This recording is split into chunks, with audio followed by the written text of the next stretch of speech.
Hello, everybody. This is Professor Hassey. This is our introduction to Week 8, Business 635 for the spring term of 2020. Today is Wednesday, May 13th. I did a video last evening, posted it and everything, but for some reason the video was damaged, and now I'm redoing the video after finding out about it being damaged this morning. So I apologize for being late. But this is what we're going to be discussing this week, or this class this week, wrapping up lease financing, going into Chapter 18, talking about IPOs and LBOs, initial public offerings, leverage buyouts. We're also going to be talking about mergers and acquisitions, and then wrapping up our talk and discussions next week with Chapter 24, bankruptcy. These are all called alternative capital strategies. Other ways besides the traditional debt, equity, profits way of getting capital for a company. We're going to be talking about lease, and we talked about leasing last week, private financing, LBOs, mergers, and bankruptcy, other capital alternative strategies. Case number 3, you posted last evening. I know some students got an extension. Hopefully I'll be posting those grades and solutions by Friday of this week.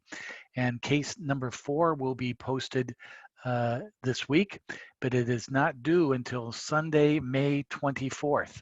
You have a little about 10 days to do that, give you some time to work on that. And we'll talk about that in class this evening.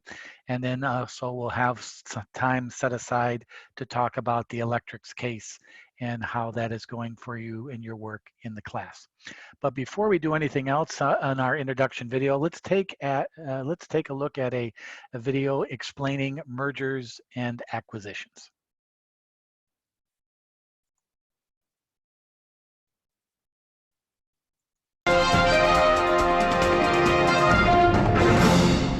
Mergers, acquisitions, and failures.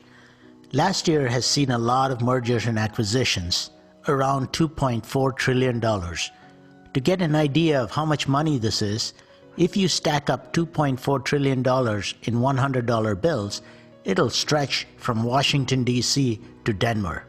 These M&As were done for various reasons.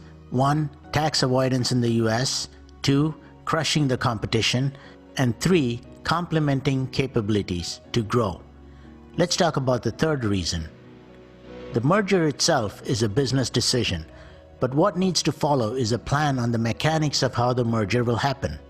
Functional areas have to be merged, business processes merged, people reallocated, IT systems made to work with one another, and so on, while preserving the combined company's competitive advantage and leveraging their respective strengths.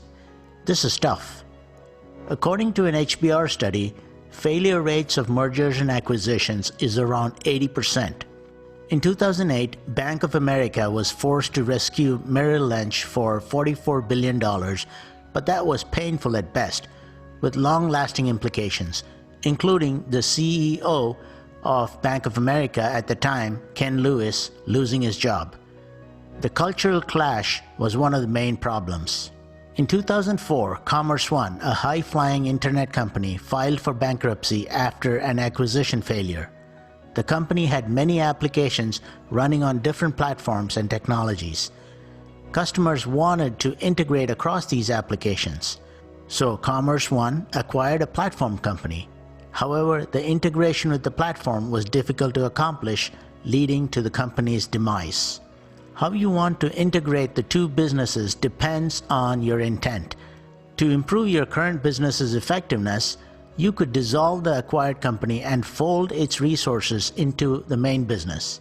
Cisco's folding of WebEx for its technology in 2007 was a great success, while Chrysler's acquisition of Daimler in 1998 was a colossal failure, though both did similar things.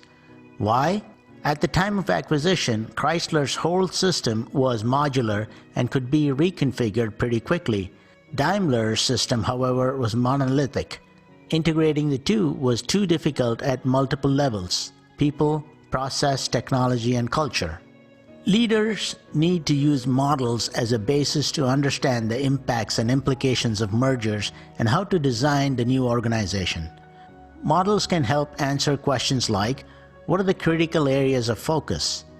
How do we retain competitive advantage? How to scale?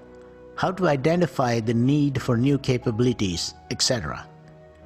Models drive successful mergers and acquisitions.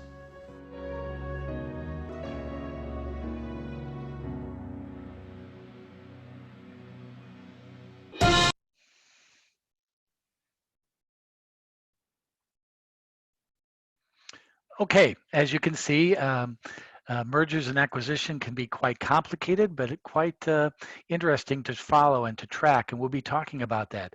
I think the company that Yvonne works for, Disney, has been acquiring and acquisition companies for quite a few years, and I think that's been very positive for that company, but risky, but it's proved out successful for Disney. Other companies, not so well. American Online, Time Warner, is a good example of that failure. So we'll discuss this evening, along with the electrics case number 4. A lot on our plate as we wrap up the last few weeks of our term. We'll see you all this evening at 6 o'clock, everybody. Thanks again.